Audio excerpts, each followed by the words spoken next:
Would you like to learn how to do the shiitake shuffle? That's what we're going to do next on Bring It to the Table.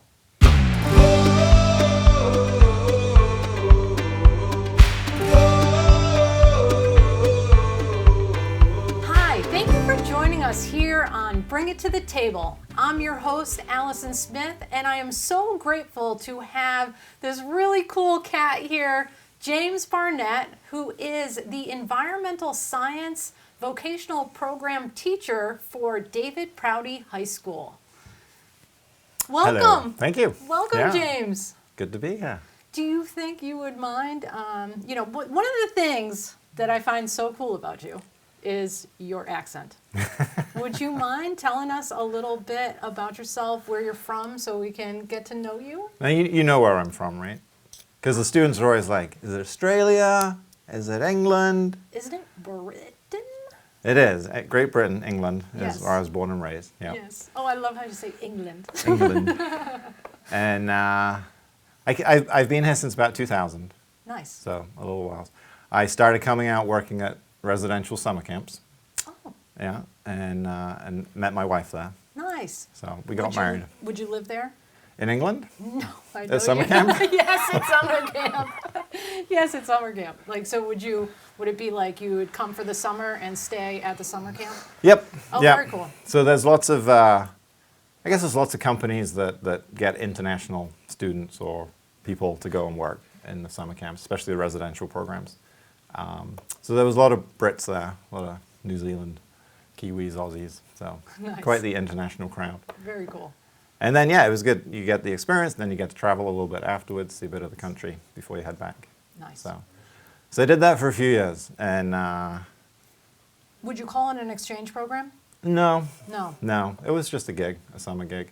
So it's just And- like a job that Yeah. also had accommodations, which is Yep, a room and nice board. entry. Yeah. Yes, Plus, okay.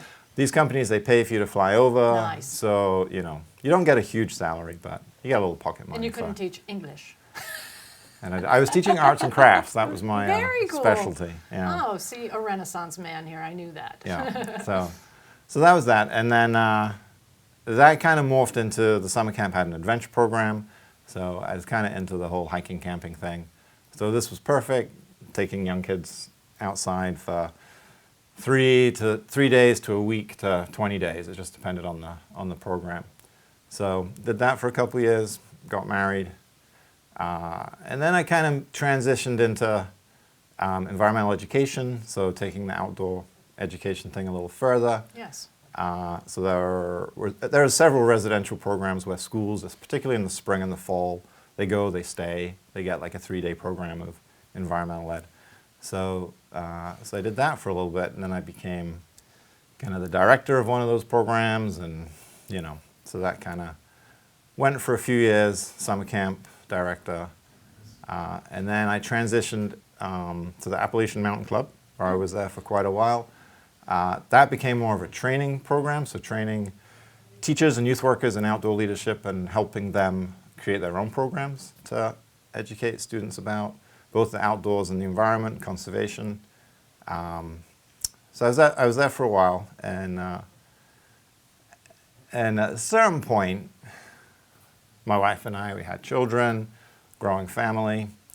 I was like, one of us has got to stop working and stay home with the kids. So at the time, that was me. And we also looked to move out of a small little townhouse into a bigger house. I have 4 children. And, we kind of moved further and further away from Boston, Yes. looking for a place. Spencer was good value. I was looking to start some kind of agricultural business on the property. So I knew I'd be staying at home with kids for a little bit anyway. So it would be a bit of a side hustle for a while and see where it goes. So we ended up where we are now in Spencer. And it was a neat place. It is a neat place. It's not your traditional farm, so that I was not doing traditional agriculture, I suppose. I wasn't doing row crops. I wasn't doing livestock. It was very wooded and wet, and letting the land speak to me, mushrooms seemed like a good product. And So you do have some bunnies, so you do a little livestock. Little livestock. Yes, you do. Yeah. So your background really is a good fit for being the teacher of the environmental science, especially being a vocational program. Yeah, it was, I'd been doing kind of the homesteading thing, mushrooming thing on the side for about 10 years. And by now all children were beyond preschool, kindergarten, school age. So I could step away to either full-time mushrooming and really going for it, or, is there another kind of full-time job available? And I knew at the time the high school were looking for a substitute teacher or something, so I said, oh, let me just go and do that for a couple of weeks. And they said, oh, I think you should apply for the job, and I did, and it was great. And yeah, it was pitched to me certainly as a hands-on, you have checked a lot of these boxes in terms of, starting a business or conservation, forestry, farming, all these different kind of frameworks that the state puts out there. So it was a good fit, and I love teaching it. It's something I do enjoy it as a passion, and I'm excited to do it every day. So That's awesome. Still And good. you're a brave man, not only for being Mr. Mom to 4 kids, but also educating our teenage youth of America, which can be challenging. Yeah, and that wasn't a huge jump for me. The classroom was a huge Especially jump for because me. now I know that you did overnights. Yeah, so The I've day been, program. yeah, I've been working with students and teens for almost Hey, 30 if you're not- years. If so you're only it's- taking them out the woods for a couple hours, this Yeah. is But the outdoor classroom that was my comfort zone. yes, So right. bringing it indoors is where I've done a lot of learning. And that's another reason I wanted to have you on, because I'm seeing that your subjects are so very important. Environmental science moving forward is so very important. Not only encouraging students to, maybe either go into a higher education with environmental science or going into the workforce.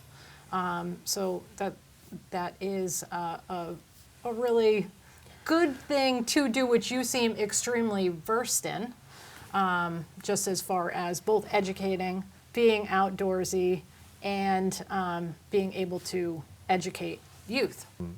Yeah, I think it's as much as geography is kind of common sense in terms of where countries are. I think environmental science needs to be more And kind it's of a mainstream. new subject. I wish I had it available to me, because it would be a better fit from, we just had basic, biology, there's a little anatomy and physiology, and that really, there was Yeah. no environmental science. Yeah, but all those diverse fields of study, that's all the basis of it, right? So as long as you've had some exposure to that, then it's just a matter of getting outside and seeing. But your class seems so much more fun. That being said, tell us about your program. So, it's beautiful to have a 4-year program, right? So they start in freshman year, Yep. and if they like it, they can stick with it. And, by the time they're seniors, they've learned a lot, they've practiced a lot, and they should be able to demonstrate more. So that's where senior year really becomes a checklist of, internship opportunities, job shadowing things, really kind of looking at if this is something for them after Yes. high school. So, plus, we do get out a lot. We do try and explore the outdoors here, and with the vans, we're able to go on little field trips right around the corner. We have some traditional labs and other kind of classwork, but a lot of it is demonstration of stuff, whether you're identifying things or showing me how to measure a tree or, that kind of So, approach. being the very inventive guy that you are, you were able to merge your two passions together here, your environmental science Yeah. class and your passion for growing mushrooms. And you were so kind to have us to your home here in Spencer to show us what you have dubbed The Shiitake Shuffle, Shiitake which I Shuffle. absolutely love because I'm never forgetting that. And neither were your students. So let's take a little trip back into memory lane here. Yeah. And let's talk about your shiitake mushroom operation. Okay. So it's I mean, when I first moved out there, I practiced a little bit Yes. and tried some things, and they were okay. But it definitely got into a real kind of operation production after a few years, and that's a lot. There's a lot you can do with it. I would say it's very labor intensive. Yes. Keeps you fit, though. It does. Yes. It does. Yes. Keeps you active. The growing mushrooms on logs is not the commercial way of doing things. I think the product you get is much superior. I will say that. I think they're just bigger, bolder, greater texture. The shelf life is great, compared to some of the more commercial ones, and they tend to be grown on sterilized sawdust blocks in a bag culture. So it's a little bit different. But you can, all these holes, right? We have to drill all these holes. We inoculate them with a special tool with a sawdust spawn. So that's really just a mixture of sawdust and the mycelium. Think of the mycelium as like the roots that are running through the log. Because the mushrooms are just the fruits, but we'll get to that, I suppose. So we inoculate them, we cover it with a little bit of wax to seal in the moisture and time. So after another year, the mycelium have started to grow through the log. From your biology, you know about the xylem and the phloem. It's where all the sap and the sugar is. So the mycelium cruise up and down the log, eating and digesting it, basically. There's certain lignins and things in wood that a lot of mushrooms eat and decompose. So once it's colonized, you can then start to fruit it. And for that process, we have to... So how long does it take to colonize? A year. A year. Yeah. So you had already done this whole inoculation process before myself and Jackie, the wonderful camerawoman, and all the students came to your home. Yep. So we're starting off with the inoculated log. So inoculation begins kind of in the late winter. Yes. So, you got to get a log. This is where, mushrooms can be a very sustainable food product if you're able to find branches or logs that, either headed for the chipper or the burn pile or something.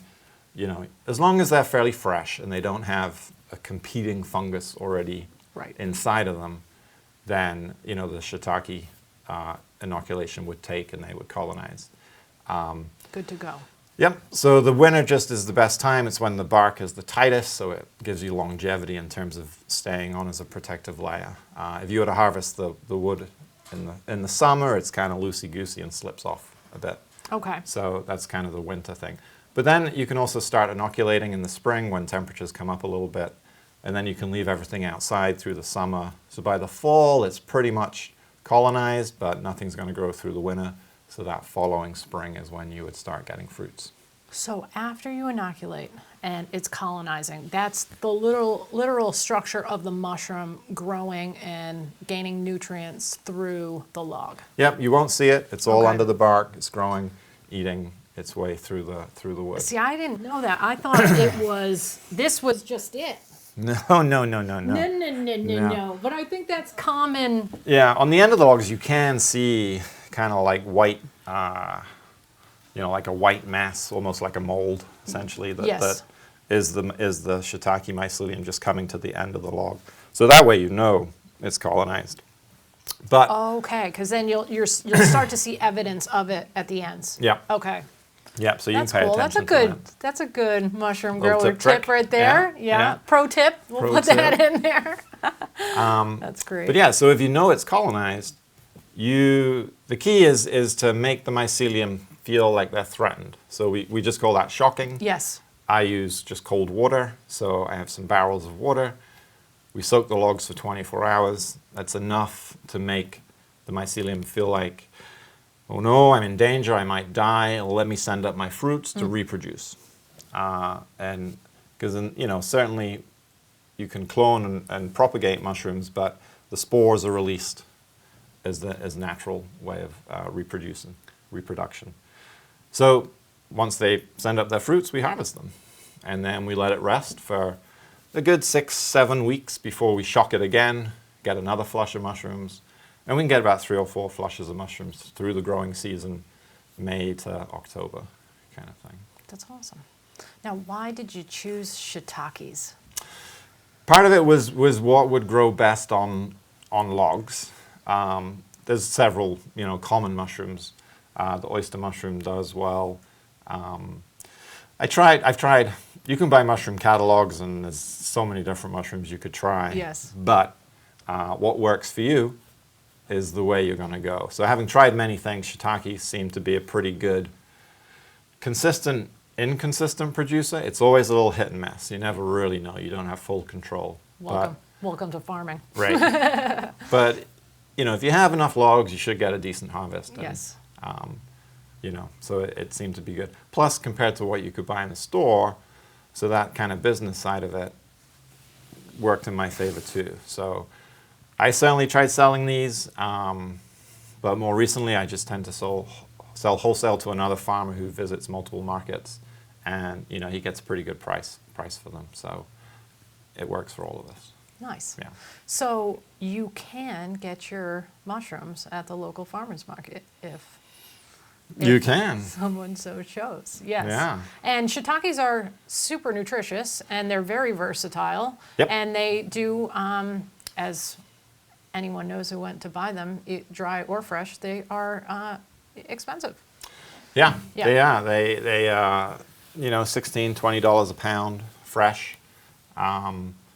Ironically, the fresh mushrooms is the American market in Japan, where these are from. Like the primo mushrooms go straight to the dryer, and a lot of Like the porcinis and stuff like that. yeah, they just the value of a dried mushroom is a little more than the fresh. Really? Yeah, and I think part of that's just the potency of it. Where it gets not condensed but concentrated. That's the word. So, but yeah, so we can sell them fresh. Little tiny ones, these are not going to be sold at the market necessarily. So those I just keep. I dry those. I can dry them outside, try and increase the vitamin D. But they're also pretty good for protein. Plus, they have a lot of medicinal benefits. Lower that cholesterol, boost that immune system. And with a gallon of dried mushrooms, I tend to just grind them up and make a powder, and that kind of mix that with my coffee, and that's my daily dose of mushrooms, so to speak. My wife just started having mushroom coffee. Oh. Yeah, there it we smells go. terrible. Hey, but it's good for you, right? The I things guess. we do for health, right? I don't notice it. Do but your kids, do they drink the... They don't drink the coffee now, but No, do they eat the mushrooms, I mean?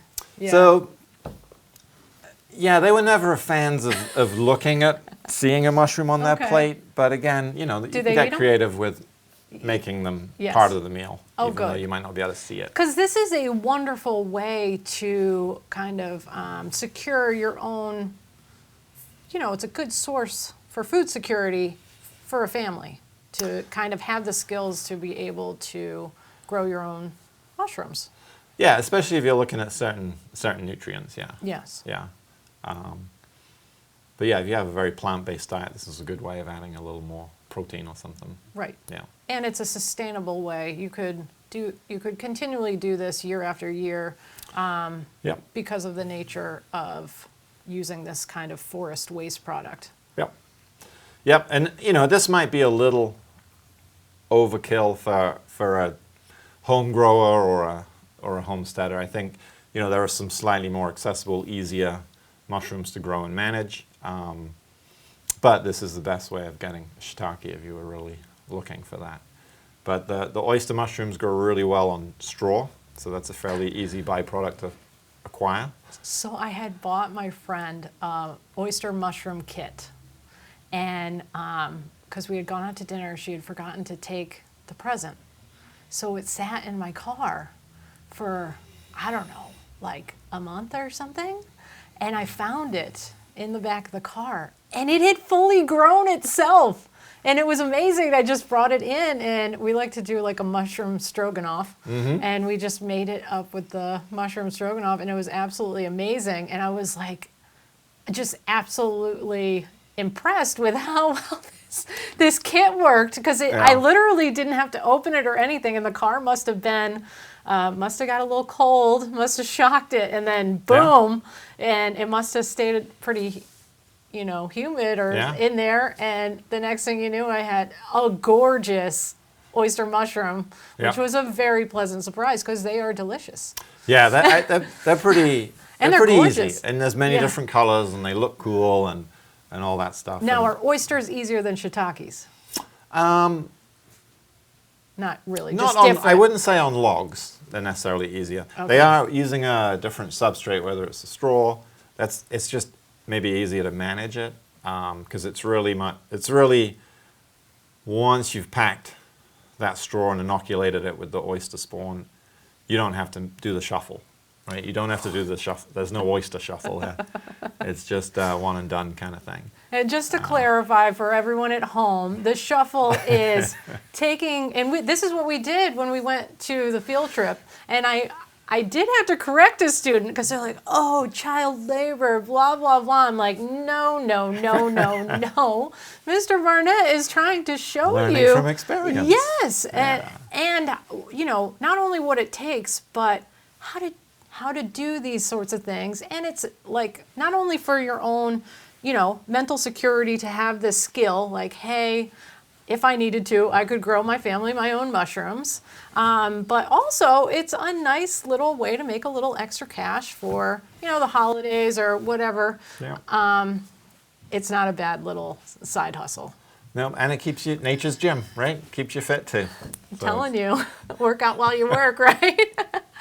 So for those at home that would want to start possibly cultivating mushrooms, what would you suggest, or any sort of tips or education you would give to them to encourage them to try this very fun passion that you have developed? So I think if you had a tree come down or something and you had access to logs, I would definitely try here in shiitake. Spencer, we happen to have a lot of that happen. The forest tends to give herself to us a lot. Yeah, any hardwood log, oak I would say is the best, or sugar maple, but any of the maples work well.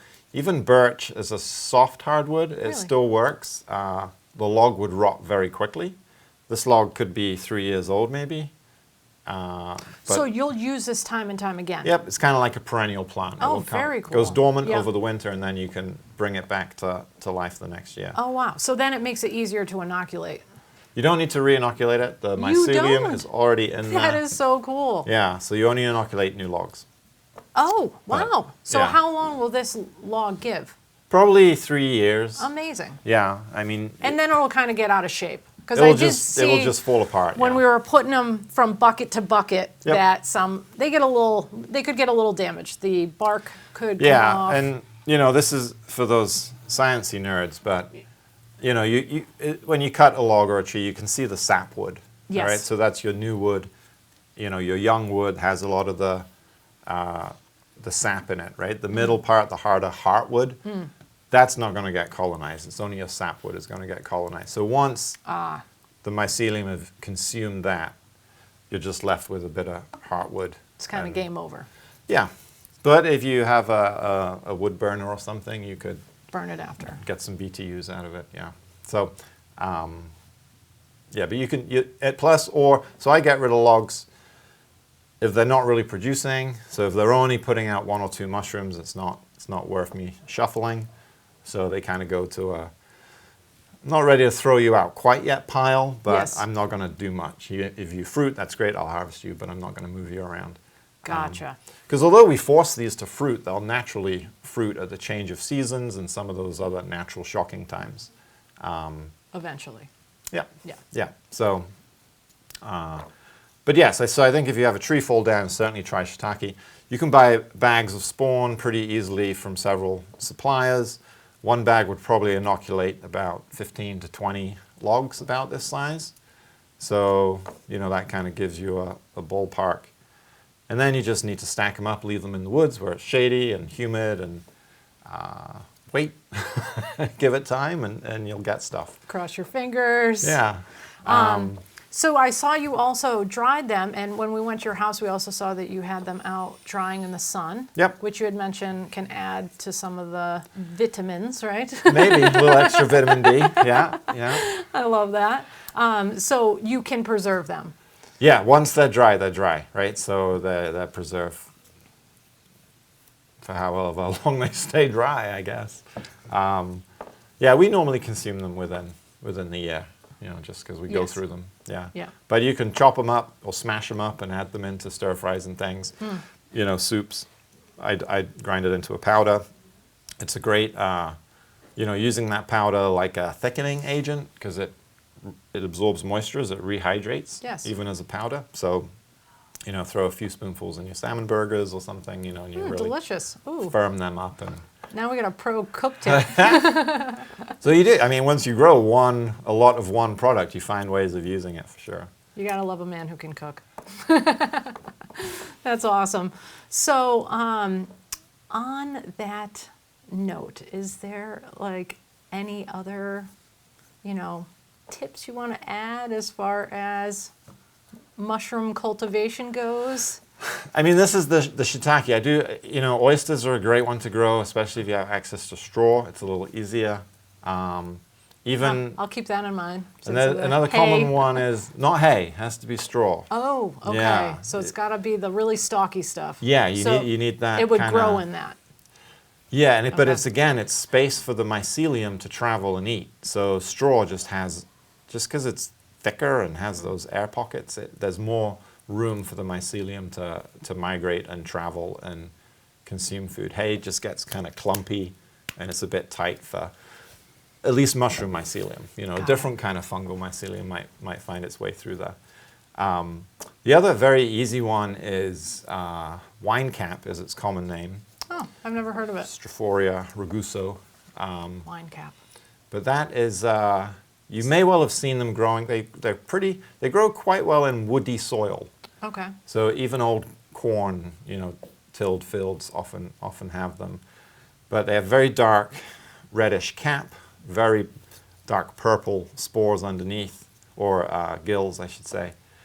But they are, they're perfectly edible. They get pretty big. But you can add wood chips to your soil or mulch beds, or inoculate those, and you'll have a very easy mushroom.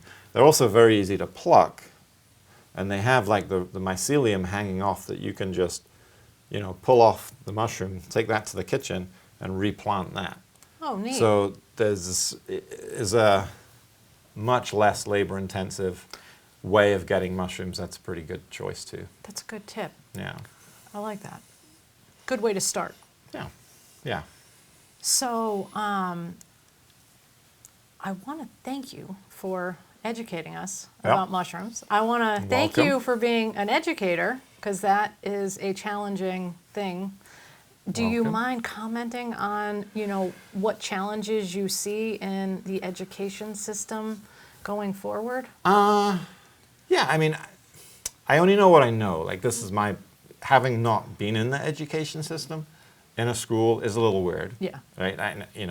So, and I feel like I was hired for what I've done, and I try and do what I've done, and I just try and think of ways to engage the students, and having a plan and having an engaging activity is a pretty good way of doing that.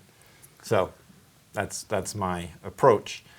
I think you're doing a fabulous job, especially calling me. So I appreciate having your seniors as interns, and I think it is beneficial not only for myself, the community, but also for the students.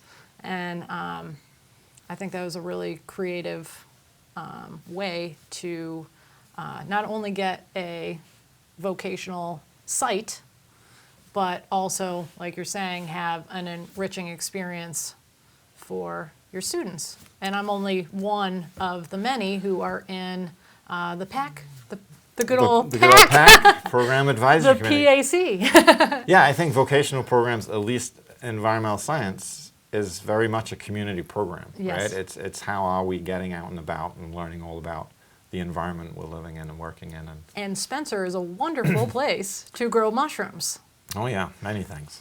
Many Because we things. do have wetlands. So I just wanted to add, I think you mentioned that in order to do this, you had to get your forestry. So any activity within a wetland, Yes. you can get your Which is RDA thing through the town. The right? place to grow mushrooms, right? Yeah, so Yep. it's just permission to stack the logs in the resource area. Yes. And you're not disturbing it too much. There's no heavy machinery going in there. It's just foot traffic and. So the Conservation Commission were fine with it. Yes. And it's just a matter of asking and being, upfront. Yeah. So, And dotting the I's, crossing the T's, making sure to protect our wetlands, yep. right? Yep. Because they're important for the ecosystem They and are. protecting us from floods. Yeah, I live in a wetland. Wouldn't Yes. want to live anywhere else when Yes. it rains hard. Isn't that the truth? Yeah. Need a place for that water to go. James, it was such a pleasure to have you You're here in welcome. the studio. And I want to hope you all the best of luck with your program, which is fairly new. So I hope we Yep. can get a little awareness and get a little more youth interested in environmental science, which is so Yeah, very important. Absolutely. Anyone interested in learning more, let me know. You get to be with Yeah. this cool cat and Come do in the there. Shiitake shuffle and come to Friendly Ass Farm. What more could you want? There we go. I want to thank you all for joining us here at Bring It to the Table. I want to wish all of you a very healthy, happy holiday season, and we'll see you again real soon. Thanks for joining us. Bye for now. The Shiitake Shuffle. Do the shuffle.